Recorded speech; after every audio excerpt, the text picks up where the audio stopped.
Dernière édition de l'an 2018. Bonsoir et bienvenue dans ce journal. Tout de suite les titres. Dans cette édition, nous parlerons de la cérémonie de remise d'attestation de reconnaissance organisée par l'Association pour le journalisme citoyen Action pour la République. Également la convention annuelle des femmes de la communauté de Jahamat Ahmadiyya. Il s'agit bien sûr de la 7e édition qui s'est achevée ce dimanche à la mosquée Moubarak de Bamako.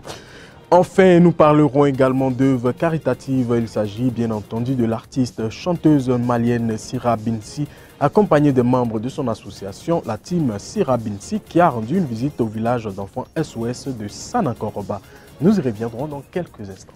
Merci de nous rejoindre dans cette énième édition en français sur M7 TV. Ce serait également lèse majesté de débuter cette édition sans vous souhaiter bonne fête de fin d'année. Mais parlons également actualité avec le ministre de l'Énergie et de l'Eau, M. Sambou Wagué, qui a visité l'état d'avancement des travaux de la nouvelle centrale hydraulique de Sotuba 2. Rappelons que cette visite a été effective ce vendredi 28 décembre 2018. Monsieur le ministre était également accompagné de sa délégation. Ces travaux sont en exécution de 5%. Cette nouvelle centrale hydroélectrique donnera une capacité de 6,8 MW. Elle est financée par la Banque africaine de développement et le budget national d'un montant de 24 milliards de francs CFA. La centrale de Sotuba, il faut rappeler, a été construite en 1966. Bon, c'est une centrale qui produit à peu près un peu moins de 6 mégas. Mais nous avons vu qu'au niveau du site, le potentiel naturel nous permet encore d'augmenter la capacité de production.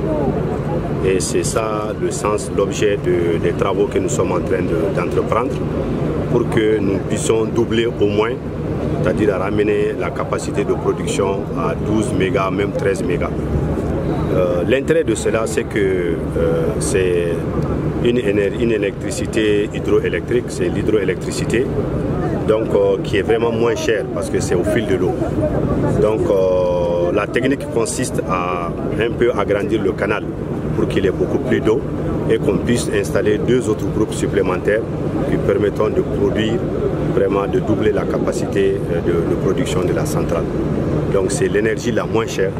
Actuellement, nous sommes à peu près à 138 francs CFA le kilowattheure, mais l'hydroélectricité, c'est à peu près 20 francs. Donc vous voyez, quelle que soit la quantité que nous allons recevoir sur ce site, c'est quelque chose qui peut non seulement renforcer notre capacité de production, mais en même temps réduire notre coût de production. Cette centrale hydroélectrique permettra de renforcer la capacité de production en énergie au Mali. Premier grand titre de ce journal, l'Association pour le journalisme citoyen Action pour la République a organisé une cérémonie de remise d'attestation de récompense ce lundi 31 décembre 2018 à la Maison de la Presse. Cette cérémonie était placée sous le haut parrainage du Premier ministre, M. Soumeïla Maïga, chef du gouvernement, et présidée par son représentant, M. Cheikh Oumar Koulibaly. C'était un élément de Soumeïla Berté.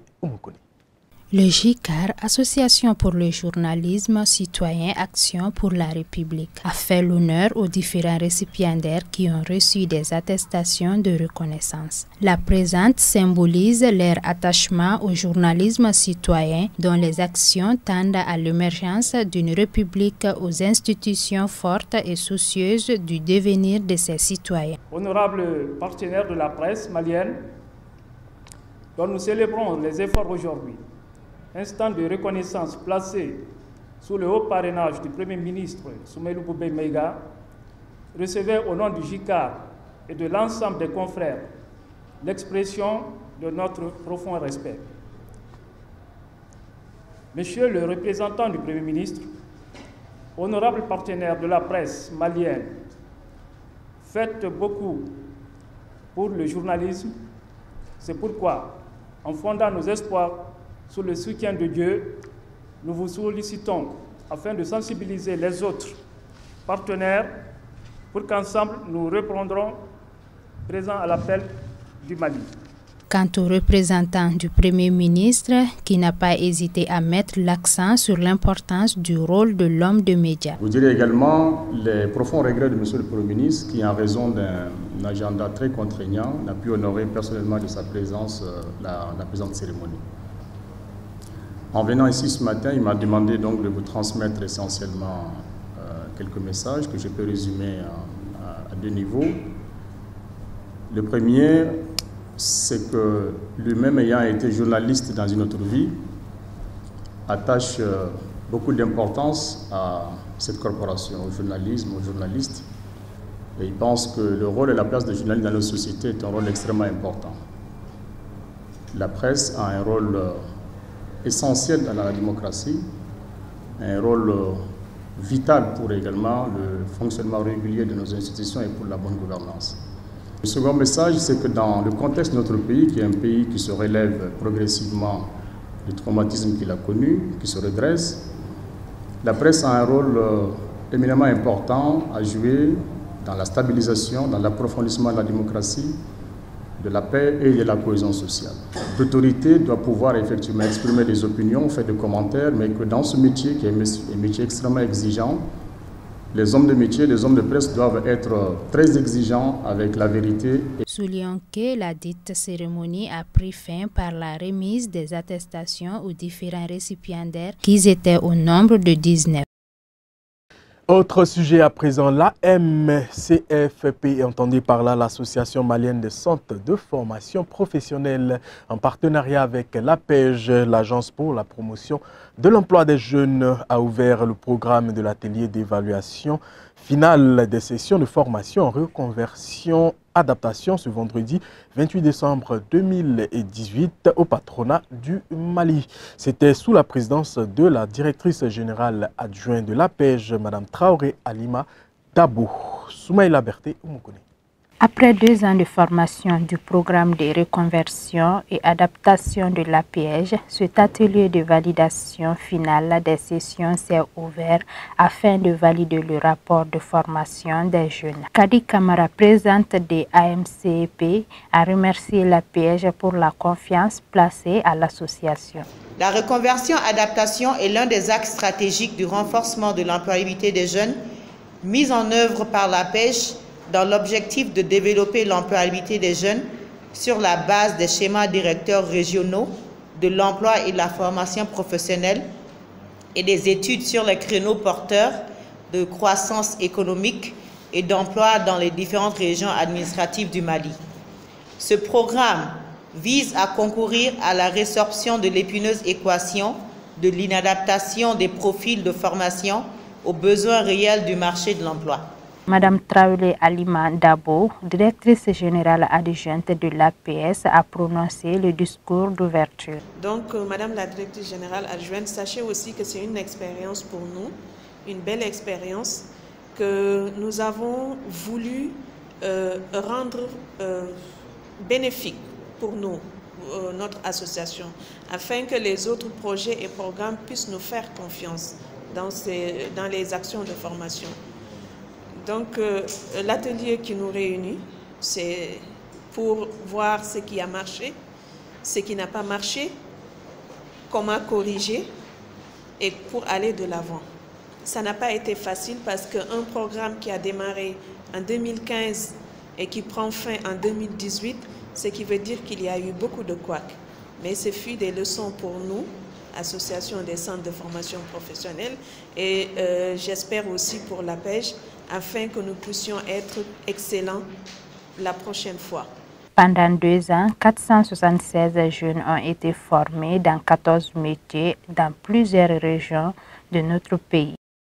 Prenons à présent la direction de Dio, où le maire de la commune de Dio, M. Daouda Kane, entouré de l'ensemble des travailleurs de sa commune, a ouvert les portes de sa collectivité à M7 Télévision. Le maire Kane a fait le point sur ses réalisations, les difficultés et les perspectives de sa commune avant de faire cas des différents trophées dont il est récipiendaire. C'était ce samedi 29 décembre 2018. Abdoulaye Fama Koulibaly. Diogar est une commune située à 35 km de Bamako, composée de 7 villages. C'est une commune qui relève de la région de Koulikoro. Et le maire se nomme M. Daouda Kane. Les activités principales de la dite commune sont entre autres l'agriculture, l'élevage, le maraîchage et la pisciculture. Selon M. le maire, il a beaucoup fait pour le développement de sa commune sur le plan de la santé, de l'éducation et également de l'agriculture. M. Daouda Kane a également permis l'élargissement de la route principale de sa commune. Il a également facilité l'apprentissage aux femmes de Dio à faire des transformations avec les produits de la localité. S'agissant de la santé, plus de 100 millions de francs ont été investis dans le domaine de la santé pour le CSCOM. Le maire compte également agrandir les établissements scolaires pour une bonne éducation des enfants de sa commune. Chaque semaine, il se tient au sein de la mairie une réunion avec les conseillers municipaux pour mieux s'imprégner des réalités de sa commune. Car M. Daouda Kane s'est focalisé sur la cohésion sociale, ce qui lui permettra bien évidemment de développer encore plus sa commune. Je souhaite que 2018 soit une année de paix, de longévité pour tous les Maliens. Il a ainsi invité les uns et les autres à se donner la main pour développer notre pays, le Mali. Chaque conseiller à son tour a également exprimé ses vœux les meilleurs de santé, de prospérité et également de paix pour l'année 2019 s'agissant de notre pays, le Mali. Religion à présent, la 7e édition de la Convention annuelle des femmes de la communauté de Jamaat Ahmadiyya s'est achevée ce dimanche à la mosquée Moubarak de Bamako. Une cérémonie placée sous le thème « Rôle de la femme dans l'éducation des enfants ». Reportage Mamadou Diallo, Mariam Diallo. Le rôle de la femme dans l'éducation des enfants, tel est le thème choisi par l'Ajna Emaïla Ahmadiyya du Mali. Lors de cette 7e édition de Légitima national, pour sensibiliser et rappeler aux femmes de la communauté les enseignements islamiques sur l'éducation des enfants et le rôle crucial que les femmes jouent, tel que l'islam l'enseigne. Durant 3 jours, les femmes venues des régions du Mali ont compéti sur les disciplines sportives, éducatives, des lectures coraniques et la citation des hadiths. On avait un justement, on peut dire que c'est une conférence des femmes. On fait ça chaque an. Donc cette année, c'était notre 7e édition et le thème qu'on avait choisi, c'était le rôle de la femme dans l'éducation des enfants. Et durant ces 3 jours, ça a commencé le vendredi. On a eu à faire des exposés sur la femme, le rôle du khilafat, plusieurs exposés. Et le samedi, on a commencé avec les compétitions. Il y avait des compétitions sportives, il y avait des compétitions de connaissances. Il y avait tout à peu près. Donc les femmes ont participé. Ils ont quitté à peu près 17 localités pour venir ici participer à cet ijtima. Et selon le compte rendu maintenant, on a eu à peu près 655 femmes. Et on a eu à faire le bilan des compétitions aussi. Il y a plusieurs compétitions qui étaient déroulées et il y a à peu près toutes les régions qui ont participé. Mais ceux qui sont à la base, en première position, il y avait la région de Sikasso. Deuxième position, c'était Bamako. Et troisième position, la région de Ségou. Donc, bref, le rôle de cette conférence, c'était de rassembler les femmes, de les parler un peu de la religion. Le thème que nous avons choisi, c'est un thème très important. On a élaboré ça et on sait que maintenant, quand ils vont retourner dans les régions, au moins ils ont un peu de connaissances sur le thème. À la fin de cette cérémonie, des prix ont été décernés aux candidats qui se sont distingués lors des concours, dont le premier prix a été remporté par la région de Sikasso, suivi du district de Bamako et de Ségou. Aussi, une projection de la Jalsa Salana de Kadian, la région de l'Imam Mahdi. Dernier grand titre de cette édition, ce 30 décembre 2018, l'artiste chanteuse malienne Sira Binsi, accompagnée des membres de son association, la team Sira Binsi, a rendu une visite au village d'enfants SOS de Sanakoroba pour faire des dons et permettre également aux pensionnaires du dit centre de passer de joyeuses fêtes de fin d'année. Comme nous dit ici notre reporter Baba Iwatara. De son vrai nom, Sira Traoré, Sira Binsi est une artiste chanteuse malienne qui vit en Europe. Elle a décidé de mettre sur pied une association afin de venir en aide aux personnes démunies. C'est dans ce cadre qu'elle a décidé de se rendre au village d'enfants SOS de Sanakoroba pour apporter la joie aux enfants et faire des dons. Sira Binsi dit ici les raisons de cette visite. C'est de faire la fête avec les enfants, que tout le monde soit heureux en cette fin d'année. Sincèrement, je suis déjà venue ici une fois avec l'association dans laquelle j'étais, qui m'a surtout donné goût à toutes ces activités-là, Open Mali. Mais sincèrement, j'ai pas eu l'occasion d'apprendre autant. Donc là, je vois que à travers cette visite, j'ai appris encore plus de choses sur leurs besoins. Et Inch'Allah, je pense qu'il y a beaucoup d'autres personnes aussi qui apprennent tout comme moi. Et je pense qu'on va apporter tout ce qu'on pourra, quoi. Là, nous, on a apporté des choses, il n'a pas encore vu.